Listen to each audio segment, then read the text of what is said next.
आवाज और बदल गया परीक्षित का, ऐ महात्मा जी पानी पिलाओ।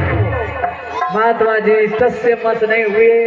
परीक्षित जी विचार करने लगे, लगता है ढोंगी है, मुझे देख करके आंख बंद करके बैठ गया कि ये राजा है, स्वागत भागत करना ही पड़ेगा, इसलिए आंख बंद कर लिया। देखो तो सही असली है कि नकली।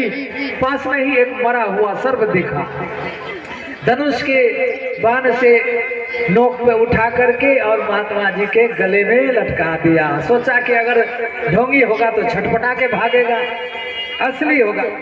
महात्मा जी तो असली थे। महात्मा जी ध्यान में लगे हुए थे। परीक्षित ने सर्प डाल करके और वहां से चल दिया। एक समीक ऋषि के बाद, समीक ऋषि के ही पुत्र, एक जगह पुत्र लिखा है, किसी जगह शिष्य लिखा है, जो भी हो। एक छोटा सा बालक दूर खेल रहा था। किसी ने कहा कि अरे तुम यहाँ खेल रहे हो, कुटिया में एक राजा आया और तुम्हारे गुरुदेव के चरण गले में सर्प डाल करके चला गया। सुनते ही श्रृंगी वो बालक क्रोधित हो गया, जल में प्रवेश किया, हाथ में जल लेकर के और श्राप दे दिया। इति लंघित मर्यादितकं तक्षकः सप्तमेहनि दंशतिष्णः कुलांगारा चेरितो तत्त्वहं मम। जिसने ये अपराध किया है वो मेरे प्रेरित से 7वें दिन तक्षक नाग डसने से अकाल मृत्यु का प्राप्त होगा। और श्राप दे दिया। भागते आए आश्रम में और आश्रम में अपने गुरु के गले से सर्प को हटाया और जोर जोर से रोने लगा। महात्मा जी का ध्यान खुला, बेटा क्यों रो रहा है, क्या बात है? वह बालक कहने लगा, पिताजी दुनिया वाले चाहे मुझे कुछ भी कहे, लेकिन आपको कोई अपमानित करेगा तो मुझसे सहा नहीं जाएगा। देखिए ना, आज एक राजा आया और आपके गले में सर्प डाल करके चला गया। गुरुदेव मुझसे रहा नहीं गया, मैं कहाँ चुप बैठने वाला हूँ, मैं भी उसे श्राप दे दिया हूँ कि 7वें दिन तक्षक नाग डसने से अकाल मृत्यु का प्राप्त होगा।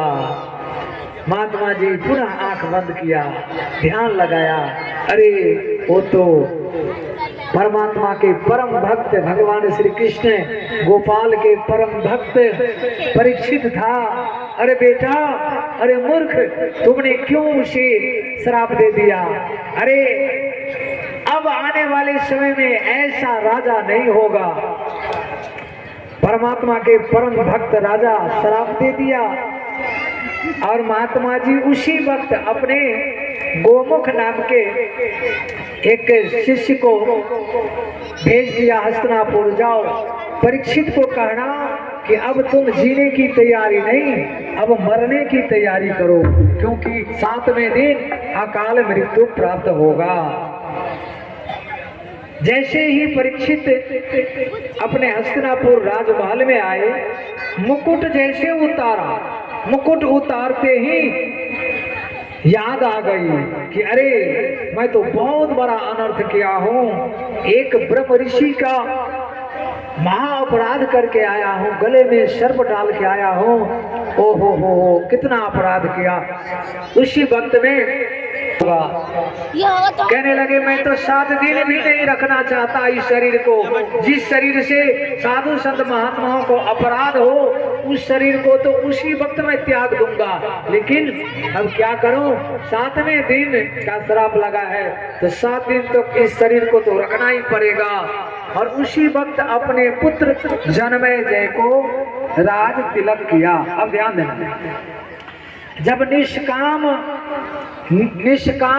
भागवत कथा आप करोगे तो तब आपको कोई मुहूर्त देखने की जरूरत नहीं है। जब आप सकाम भागवत कथा करवाओ तो मुहूर्त देखना चाहिए, परंतु कौन से मुहूर्त सही है, कौन सा समय सही होता है, इसकी व्याख्या मैं 11 स्कंद में विस्तार से करूंगा। यहाँ पर इतना ही मैं आप लोगों को बताऊं कि जब भी सत्कर्म करने की इच्छा हो उसी वक्त में कर दो।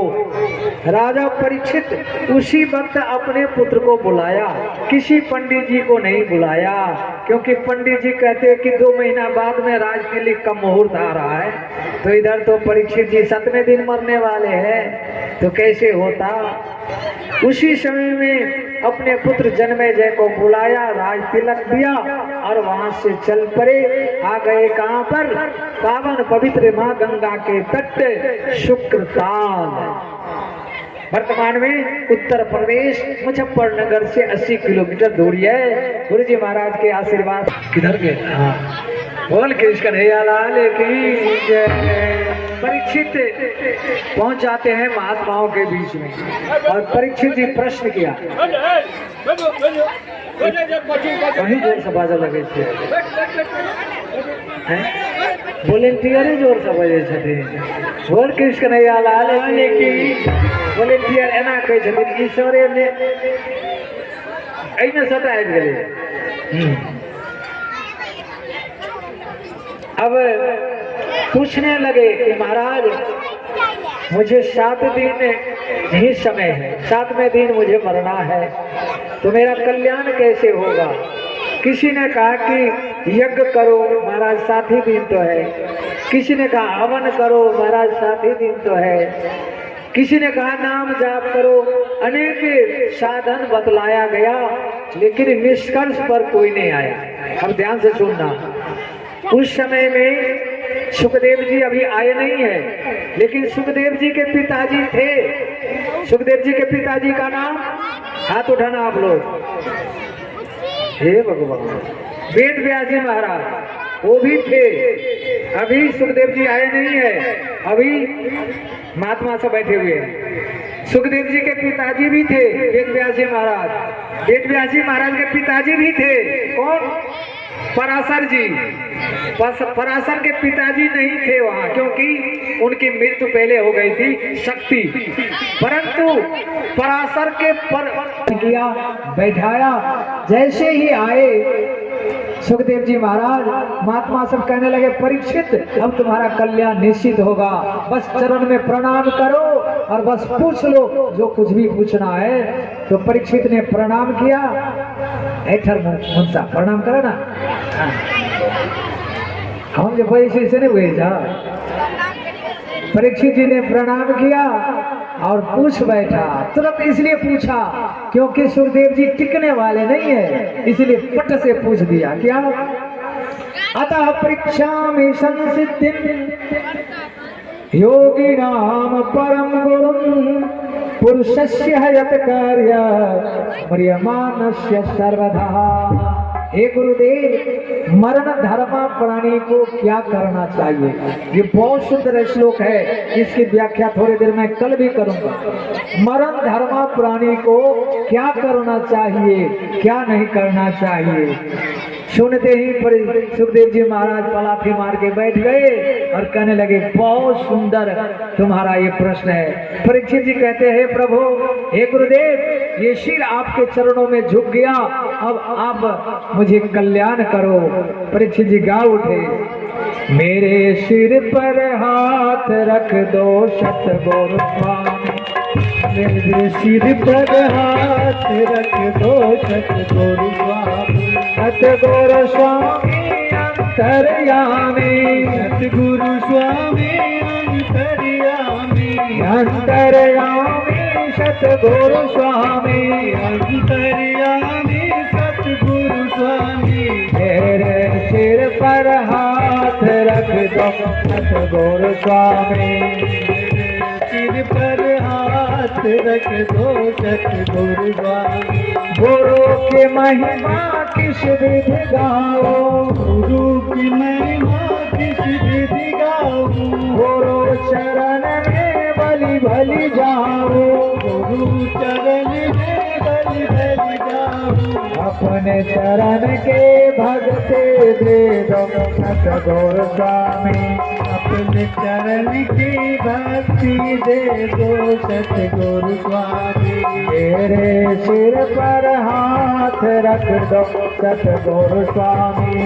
मेरे सिर पर हाथ रख दो सतगुरु स्वामी। जीवन नैया डगमग डोले, जीवन नैया डगमग डोले। बीच भंवर में खाइश कोले, बीच भंवर में खाइश कोले। जीवन नैया पार लगा दो सतगुरु स्वामी। जीवन नैया पार लगा दो सतगुरु स्वामी। मेरे सिर पर हाथ रख दो सतगुरु स्वामी। मेरे सिर पर हाथ रख दो सतगुरु स्वामी। मात पिता बंधु सुत नारी, मात पिता बंधु सुत नारी। सब मतलब की दुनियादारी, सब मतलब की दुनियादारी। मोह ममता से दूर हटा दो सतगुरु स्वामी। ममता से दूर हटा दो सतगुरु स्वामी।